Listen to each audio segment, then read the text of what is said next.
This is the halftime report powered by Sports Cannabis. I'm your host, D-Rey. I'm here with my man Ian McCall. Ian, you deal with a couple of different things. You're known for the MMA, but you're in the cannabis space, you're in the psychedelic space, you're in the wellness space, the meditation space. If there's a good space to be in, you're in it. With that said, I can never do intros justice, so go ahead, please. Well, number one, I'd like to thank King Palm for my sponsorship. I was smoking a King Palm on the cover of LA Weekly. 16 million copies get printed of that. Pretty cool. Physical copies. I don't know how many downloads or clicks they get or how that works. But yeah, my name is Ian McCall. I started as a scientific researcher in the field of psychedelics. Post-fighting is over. Doesn't serve me. But I'm now in the space of healing. You know, I'm a consultant realistically for psychedelic brands. I was in cannabis for my whole life, and my dad smuggled cannabis back in the 70s, and not to make money, but he did it to see the world. So I have a very interesting person who's always been, you know, more like my best friend, my dad, and I saw the boat coming because I missed cannabis with branding and all this sort of stuff. And I was there, but I could have done better. And it's just, I mean, cannabis is just a nightmare anyway. So I'm happy I'm not in the space anymore. But I saw psychedelics coming, and I said, I have to be in front of this business wise. Mm-hmm. I'm already an advocate for it. I've been taking psychedelics since I was 12. Inappropriately, obviously, but I started smoking cannabis when I was 8, and neither of those have ever affected me in a negative way. It's, you know, it's the opioids, it's the bad drugs that fuck my life up. And my dad always told me stories about how medicinal they were. And when my daughter got sick, I was so crazy. So was my ex-wife, and my best friend died in my arms in my old house. Once my ex-wife was gone for a few years, and I was no better. I was on TV fighting, you know, having a world title, but I was on drugs. And she was just jail and rehab. I was just crazy girlfriend and falling apart on the big stage and ruining my career. But while all that happened, she got sick. We healed her with cannabis. And when I retired, I wanted to kill myself. Almost did a few times. And I knew that obviously I'm not going to do it because of my kids. She's like all that I have. But I knew I could heal myself with plants or with, you know, there's spiritual plants. Mushrooms aren't plants, they're fungus. But I will forgive the t-shirt because it's cute. And I used this medicine to help me. Luckily, at the time, I had friends like Joe Rogan. And I like smart people. So I talked to a bunch of scientists and researchers, did my own, you know, scientific research. Mm-hmm. Online. There's no school for it. So I ended up becoming friends with like old school researchers, new school researchers, and just speaking about the science. Because I think once they saw me coming on some podcast for it, most people in this place were like, who the fuck is this guy? And they even told me that. Like when I got down with some of these people, they would be like, I don't trust you. You just don't. They're all like nerdy bookworms, sort of chemists and whatnot. And then I kind of, you know, wowed them with some big words that I remembered. From texts that I read, and from, you know, just understanding the research between all of it, how it all worked with the body.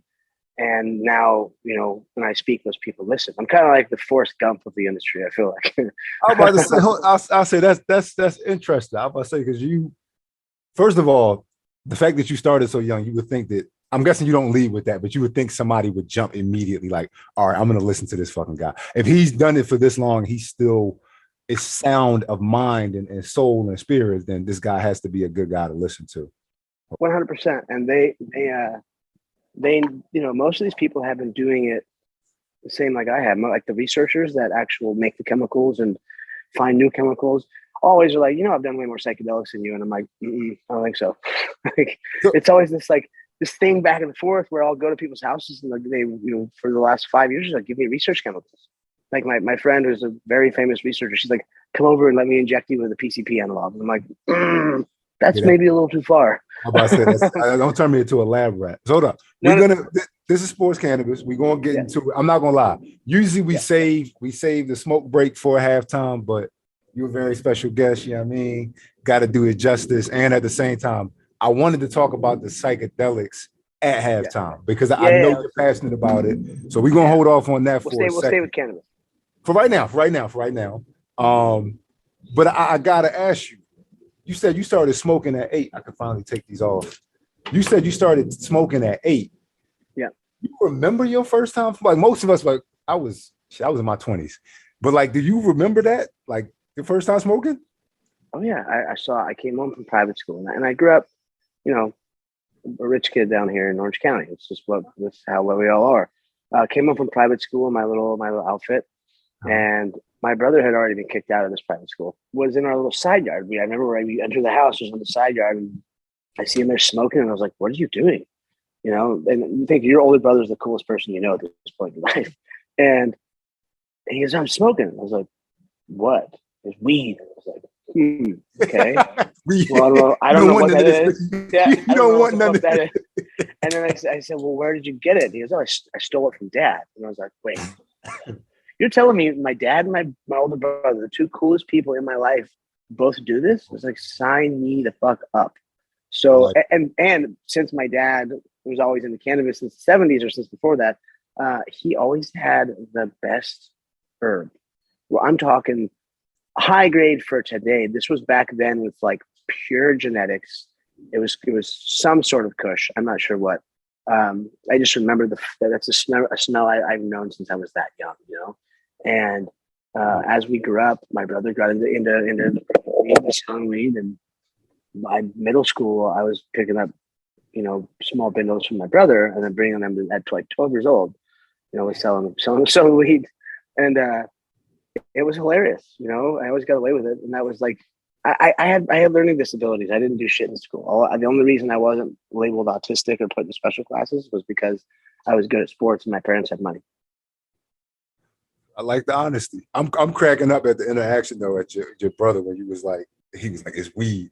It reminded me of that movie Dewey Cox. He was like, you don't want none of this shit, Dewey. And he tells him all the good shit that weed does. He was like, oh, what about sex? He's like, it makes sex better. It makes everything cooler. He was like, I'm gonna lose my creativity. He's like, it makes you more. He was telling him all the shit that was good about it. So like, and telling him to get the fuck out of the room. So the way you said it's weed. That was what reminded me of it. But nah, bro, I thank you for being honest on that. So I gotta ask, with you, I know for me personally, I was telling somebody, I don't know if it's because my father was smoking when I was conceived or what, but for whatever reason, when I started smoking, shit started clicking.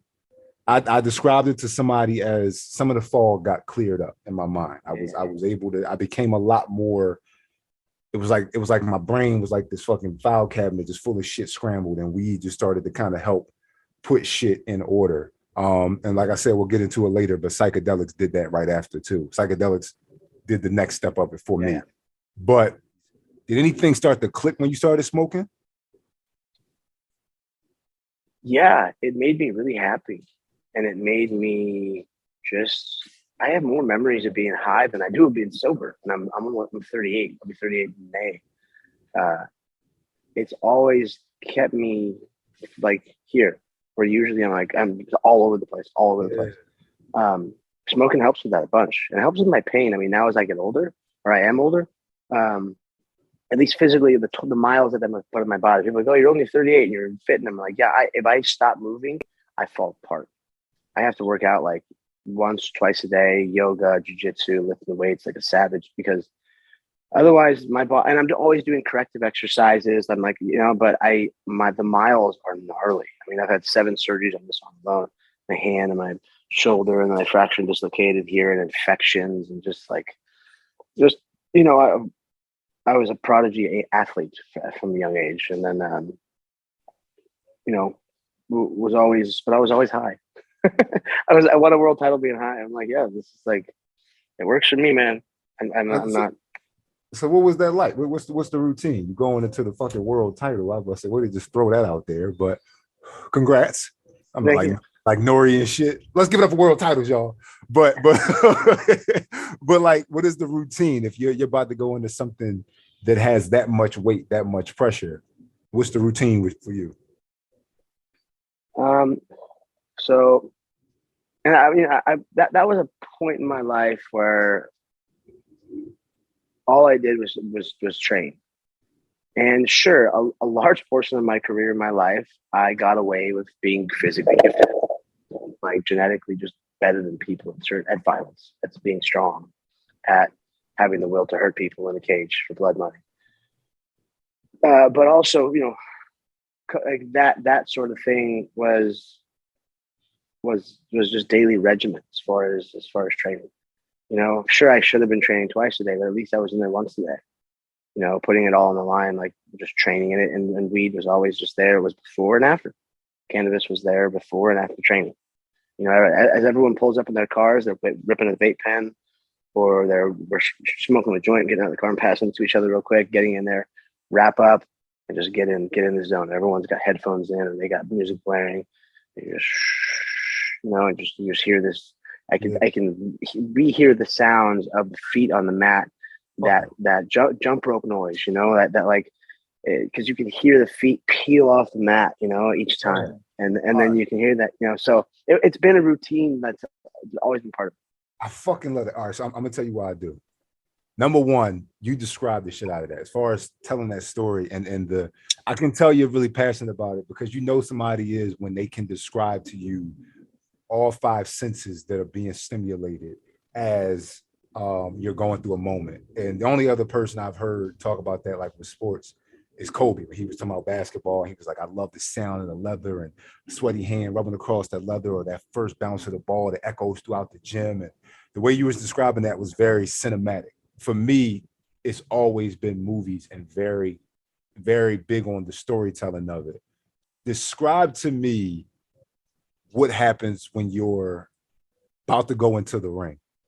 Because if you can describe going into practice that well, I got to imagine that you can describe, unless you black out. No. Describe I wake up. I feel like you're hyper aware at that point, right? Yeah. So usually, like, let's say in the UFC with Burt Watson was the guy behind the scenes that took care of all of us and was the guy that got you hyped before a fight. He's this super stylish old black dude that just had this talk about him, and he could pep talk you. Yeah, baby. Yeah. And you'd hear him screaming down. And I was always sleeping. Whatever. I'm going to get in a fight. I'm going to relax for a second. I would take a nap and I'd get woken up to him screaming. Yeah. Or my coaches, hey, you got to get up. And once he would start to come down the hallway, because there was this whole nap time and then hitting pads and relaxing, joking around, sitting in the back, sitting there for hours. Once it got ready, once he got you ready, once you heard it, you got out of the room, he fucking kicked the door open and yeah, baby, you ready? It's your time. Just scream at you. And you're just like, oh, fuck shit up. And then you're screaming back at him. And then you get out in the hallway and you see the guy in front of you or you're in front of him. And then he gets you all out in a line. You go down there and then all of a sudden you hear the roar. You hear people get knocked out, or you hear whatever is going on out in the fight. You're getting ready. You're just like this animal that's in between your coaches and the security guards in front of you. And they're just like, everyone just kind of like, rubbing your shoulders, talking to you. You got one coach in this here, and then he'll stop. One coach will be like, all right, telling you stuff. Baby, hands up, chin down, whatever the game plan is. 2, 3, this, and the other thing. Everyone's got different techniques. And you just get into this trance, it's like your body's, I was always high paced and I was always moving and going back and forth, just kind of sitting there and getting ready, screaming. And just, I wanted to go in there and kill somebody. Like, that was the goal I wanted to do. And obviously I'm not that person anymore, thank God. But at the time, that's what I needed to get away with the things that I was trying to do on camera. And as the visceral experience comes to a head, where you're getting outside the little entrance into the thing, and you hear your music, you hear them announce you, and all of a sudden it's let's go, and you start to walk.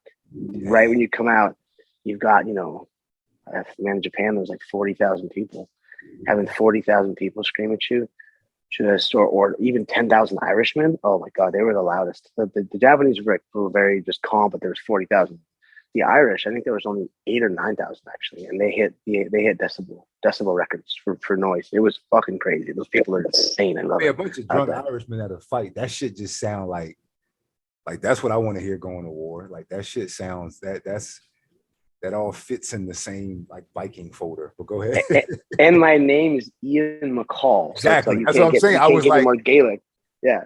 I was hyping this whole thing up because the guy I fought is my friend. We're, you know, friends, opponents. He's an Englishman. So I played up the fact that he was English, and they'd always ask me, "Hey, are you here for Connor?" I'm like, "Yeah, I'm here for Connor." Like, "Oh, who are you fighting?" And I'm like, "I'm fighting an Englishman." Like, "Fucking kill him!" And they always have some speech about how much they hate the English. And I was like, "This is great. This is so easy." So I was on their side, and it was wild, man. It was. I just revisited some experiences during therapy just right before this. She's a transpersonal psychologist and my mental coach. She's like a mental coach for a bunch of executives in Silicon Valley. I'm lucky enough to have her in my life. And I was just sitting here revisiting these exact situations. But as you come out of that tunnel, all of a sudden you see everybody and the lights, and you have this 100-yard path down to the cage, and everyone's leaning in, trying to touch you. People just want to touch you for this like energy exchange. And a lot of the times I didn't even want to be touched, because I don't know who you are, what your energy is. And I'm just ready to, you know, and plus I don't really want to dump this energy on these people at all. You can see people kind of get like almost high on it, because like, whoa, like they get to touch this magnetism, this ball of like healer energy that's about to go into battle and do some gnarly stuff, things they could never do ever. You know, not just well trained, but physically gifted. And the UFC has these athletes on point now. It's really crazy. Really proud of them, and for how the way they speak about the athletes now. Yeah. We're still commodities, but you know they take care of the fighters. The cage or the arena itself can be hot or it can be cold. You know, Brazil was hot as shit. Ireland was a little cold. You know, it's just sometimes those places are not on the same temperature. But everything is sharp. Everything is hard in that, where you go out there and you're naked, and you're just in little shorts, and you have people touching you and, you know, looking at your mouthpiece and your cup, and they're poking and prodding at you, and everyone's giving you these hugs, but they're these like, whoa, kind of hugs. It's not like gentle. It's like, you ready? You know, and no one's even really talking at this point. Everyone's just staring at you, just like, God damn. You know, and then you just go, okay, maybe coach will say one or two things, just repeat something at you. And then as your feet, you know, you still have those same exact sort of, everything's so heightened. You can hear the feet again. You can feel everything. Everything starts to creak. You just get up on the stairs and you feel like the metal part of it, you know, or the soft, from metal to soft. And then you kind of, everyone has this little stance as they, like a wild animal, they go to get into the cage, you know, and just accessing it. And once you're in there, you realize how big it is, you know, and then you just kind of, you're in there, you're locked in a cage with someone. It's a crazy experience. And then after that, you have the sweat and the blood and people bleeding in you or on your mouth or whatever, like, you know, and you're just,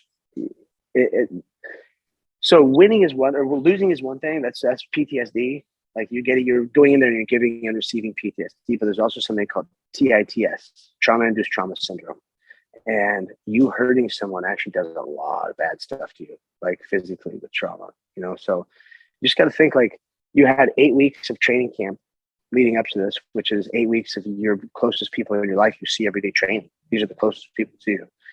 You have blood, sweat, and tears with these people all week, every, you know, and it's their turn to beat the shit out of you in groups because you're the one getting ready for a fight. You're the champ, and these guys are always trying to get to where you're at.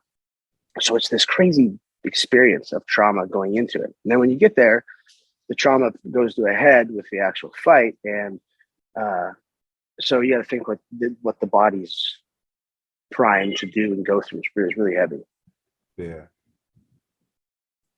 That's a motherfucker, bro. It's an emotional experience. And it's, you know, I'm just trying to make sure that everyone pays attention to what's going on, just because, you know, I don't want people to stop fighting ever. Like, I just want people to understand that I can.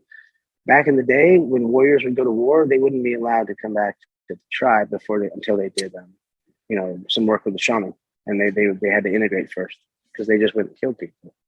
We should not be, you know, being left back in society. We should have to have some time to take care of ourselves. That's halftime. Like I said, we're gonna pivot back to the psychedelics. I have to imagine by the way you're talking, that these have helped you heal. You a large degree. So I'm not going to ask you when you first did psychedelics. What was the first trip like where you realized you were healing? I knew it was happening before I did it. You know, like I understood that. But my first real experience, we'll say shamanistic experience, where it was something next level. You know, because from having friends like Joe in my life, I learned that Rogan, that I knew the science and I did my own research and I put everything together in my head. I'd already been doing it a bunch, like, of course, inappropriately, because I take everything to a limit. It's too far. But I felt it happening in my head. I could feel the science happening. I was also injecting myself with peptides. So that was a big. I could feel the healing happening through the research I was doing with the peptides and trying to put this all together as a biohacker, just learning what was happening. It was crazy. Like, it's hard to explain what was happening. But I had to leave work one day because of with an actual shamanistic healing experience like I had was in San Diego. With a guy named Shane Norte, and this was like 3 or 4 years ago. And he's a shaman from the La Jolla tribe. That's where the Indian reservation is in San Diego. And then he's also Morongo Indian. He has his own church, federally certified. It's their own thing too. It's not under somebody else. It's really cool what he's pulled off. And I went in there and I not only healed, but mushrooms always shows me my future. It always, you know, shows me something that's going to come, and I've already lived. I'm living it now, which is kind of crazy. It showed me as an old man.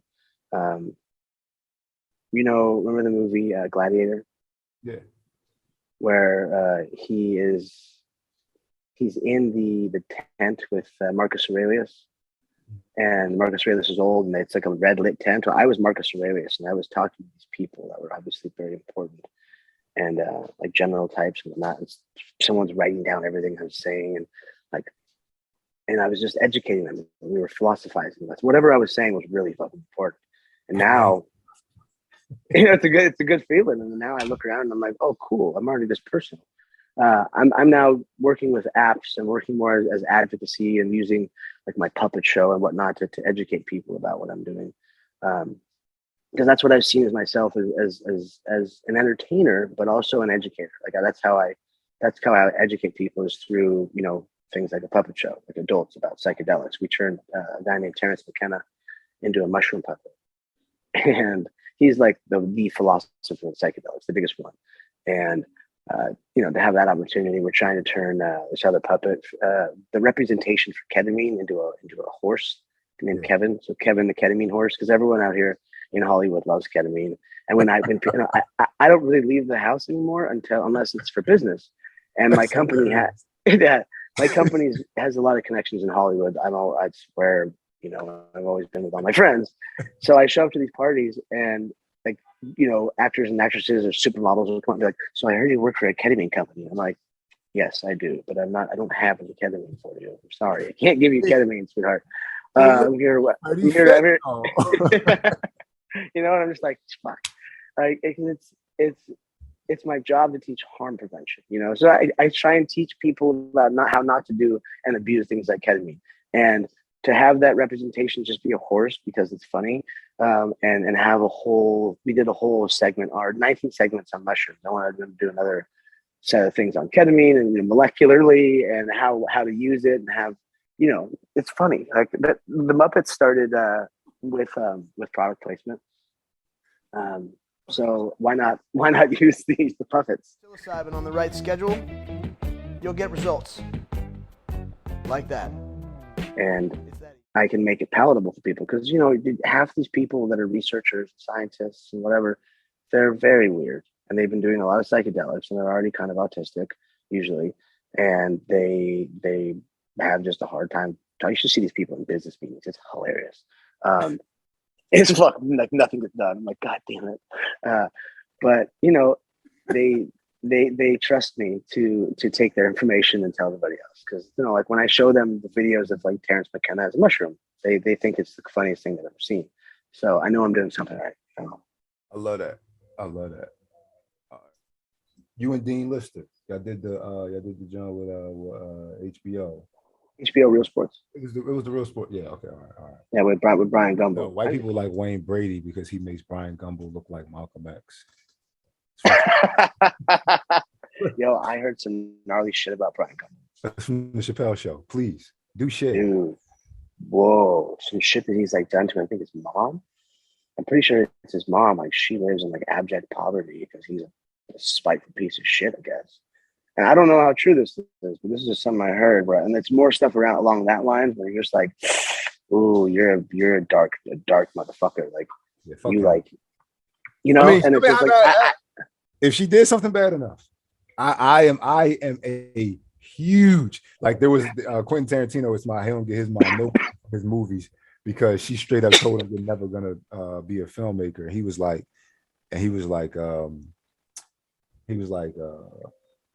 parents have to have accountability too on what they say to their kids. Like, you don't know what that could have did to them. Imagine we didn't have Quentin Tarantino because of that fucking comment. I digress. But if she didn't do something terrible, that is a wicked motherfucker. Like, that is evil. Like, that's bad. Yeah, and so it's gonna come back as like a roach. Yeah. If you like, when you look at psychology and addiction and all this sort of stuff, there's a doctor out called Gabor Mate. And you want to change your entire views on all that, go read his books. Listen to him on a podcast. He's delightful to listen to. Gabor, Gabor, Mate, Mate. He's on Aubrey Marcus's podcast and Sam Harris, and he is eloquent.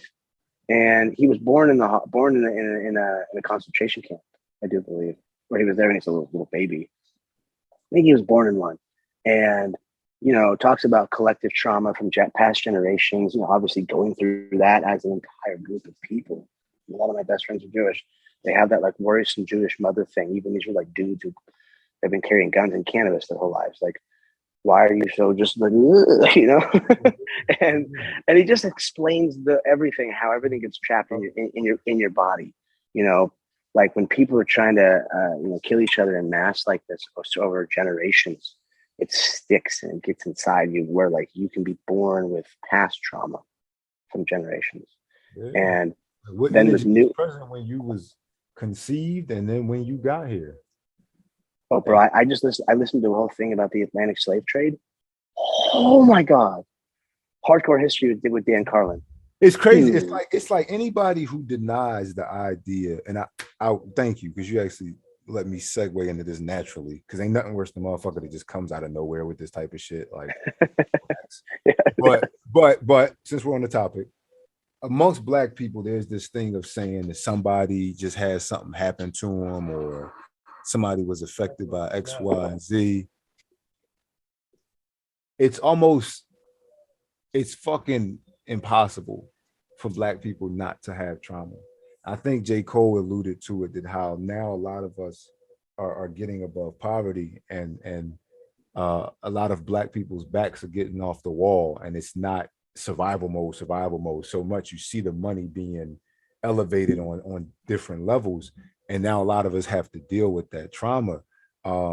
And I never thought of that perspective from the concentration camp of, what somebody would be charged with that type of energy, how far forward it would go, how long it would take to break those things. But all of those things, you're right, man. Those traumas, they get into the very fabric of how a people move. Like Kendrick Lamar has this song called Fear. And in his verse, he raps as a frustrated Black mother. But she's talking to her younger son. And you hear how many of these comments are charged by fear. And it's a great fucking song. Like, he's just a genius. Like, musically is seriously, like his genius of how sounds work together and how to layer a song, I don't think are going to be appreciated until afterwards. People realize, like, kind of how like Prince was, where it's like, yo, this is fucking crazy. Like his knowledge of frequencies and shit like that. So listen to the song, because if you're aware of that, then you'll be aware of that frequency and the what's it called? Music. It's called Fear. I love him. I haven't studied him enough, but when I get into it and I study someone, I listen to them intently, and I've had him on my Spotify forever. Yes. Listen to him like quite a bit, but I've never put Yes. serious time into it like I have other people. The brother's fucking spiritual. Like he gets it. He gets it. Yeah, it's amazing. Yeah. Dude, so the song highlights how a lot of us grow up with fear-based instincts, quite frankly, and how many things you do or don't do are based off of the fear of X, Y, and Z happening to you. And that shit was very real. But as we get out of that, as we've just been a part of this turn in the page of humanity where we're kind of on something new, I think it's fair to say that the pandemic was kind of like, you know what I mean? It was kind of like all right, shit starts from now type of moment. We have to deal with those traumas. How do you think psychedelics is going to help the everyday person? Because you and I could talk about them, but think about the relationship we've had with our bodies and then hurting your body and hurting other people and things like that. Obviously, it's a difference in variation, but still there nonetheless. Well, let's start with overall state of being.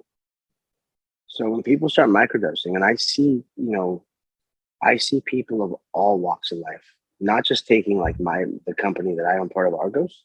It's a psychedelic lifestyle brand, and people taking our products and of all walks of life. And I'm talking like everybody, from cops to people of influence to normal soccer moms. Soccer moms are the biggest ones, and it's a gummy, and the moms love it. And it's because we formulated a product that there's no visuals. We've extracted it a certain way, and I mean, if you take a whole tin, you're gonna get high. But this is not meant for you or to get high. It's meant to take one, because kids in school now don't want to take Adderall. They want to microdose like their friends. And I know, I know tons of adults who come to me about their kids going, "Hey, my kid crazy." I'm like, number one, your kid is committing a felony every day. But number two, Biden and them are handing out crack pipes, so you can do whatever the fuck you want, just don't get caught. That's fucking nuts. And because I'm like, look, your kid's in school already doing it. There's a bunch of other kids already doing it, and because parents know that this is good for them, it's good, dude. It's good for women who are pregnant. It's good for people that just are going through whatever, because think how our lives are in a constant state of fear. And especially lately, especially since the pandemic, we think the boogeyman's out to get us. I see people still wearing fucking masks and shit all the time. And I'm like, come on, people, those don't work. We have science, but people it's not their fault. They're uneducated. Their people are not educated. They're not, if they are educated, as usual, it's through mainstream media, and that is all wrong. And on both sides are completely manipulating everything. It's like the information. We'll take Ukraine, for instance. The information that the U.S. government or either the government or media is putting out there is all bullshit. All the information that the Russian government is putting out and their media is bullshit. And all the information that's coming out from Ukraine is complete bullshit. So we cannot trust any of it. It's somewhere in the middle. And you have to that's with everything. I mean, look at our parents, the way they were raised with the food pyramid. Oh my God, it's so wrong. Didn't the Obamas put pizza on there? I swear to God they did. As like this public thing for fucking pizza. Who knows why? Then you have religion, like specifically like Christianity. I'm kind of mentored by a religious scholar who wrote this book called The Road to Eleusis, which ties Christianity back to mushroom cults. And this is all they have archaeological evidence from checking all this stuff out. So, there's no we've been taught that this person in the sky, some white dude with a beard, is in the sky going, I'm your all-loving Father. I love you forever. But if you sin, I'm going to banish you to hell to burn in damnation. I'm a dad. Fuck what? I would never tell my kid that for breaking, for what? For sinning a little bit? Okay, sin, kid. You're going to figure out it's either a good time. You probably shouldn't be doing it. In a lot of things that are sins, this stuff it's just about you are God. God's in here. And then I don't want to go too far down the rabbit hole, you know what I mean? But there's every single thing our parents were taught and generations before them were taught was manipulated because of money and power. The idea of religion is great, but when man kind of shoves its hand in there and starts to work it like a puppet, things get squirrely, because then you have power and you have money and you have this influence and all this other shit that gets people drunk, So we're as a culture, as multiple cultures come into one. It's like the old Hopi prophecy about how now we're that we're coming to together as a race of one. We'll have multiple colors, and we're all going to make change from there, because things are going to hit this point of like, oh, we might not make it, and then everything gets better. And I think that psychedelics is just a tool for society to wake up, because everyone is on a fair playing field right now, like for the most part, at least from an understanding perspective of like, no one's better than anyone else, and most of the time most people are shitting to each other, because that's just how we've been programmed. Think of neuro-linguistics programming. What are the stories you're telling yourself, and what are the stories you're telling other people? That starts like in the beginning with our consciousness. Right when you're looking at things and interacting and doing stuff, where's your energetic output going, and what sort of energy are you putting that way? Is it pure love and happiness, and it's like, okay, I gotta get to go out there and get my ass kicked again today, but I'm doing it with a smile on my face, and every interaction with every person should be good and positive, because eventually that negative energy is coming around. It's going to bite you in the ass on the end of the day, especially with someone you live with. You wake up in this shitty mood and you treat your girlfriend like treat her bad. And it's just like your kids, like that's not good for you. It's not good for other people. Like how are we going to hold ourselves accountable? And it just starts with simple education.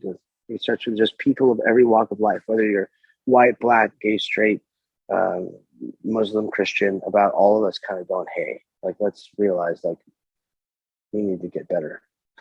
we need to adapt. Otherwise this isn't going to work out, and Mother Nature's going to just shake us off with the crust.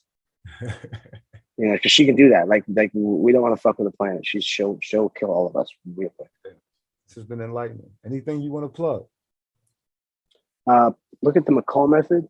It's my website. There's also an Instagram, or look at my Instagram, Ian McCall, and just look at what I'm doing over on my social media.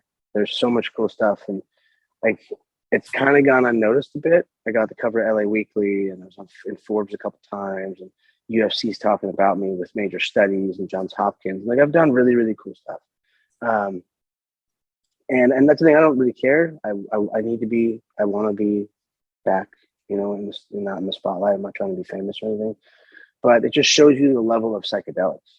Mm-hmm. It shows you the creativity that's already here, and the things that are going on, and the people in the space. Because I'm trying to put everybody else on a little platform. The people that educated me, I'm trying to give them some shine because they deserve it.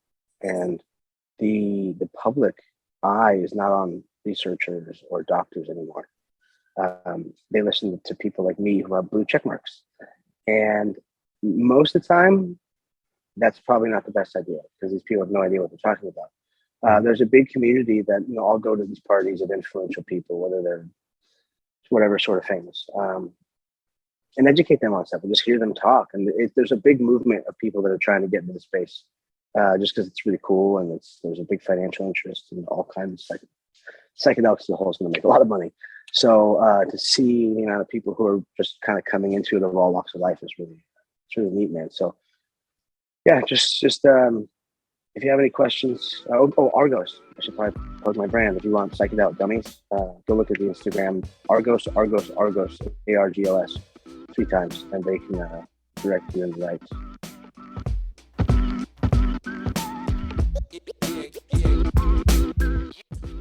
Thank you. Oh man, I was about to say this has been dope, man. It's been the halftime report.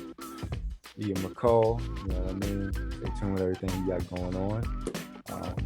Powered by Sports Cannabis.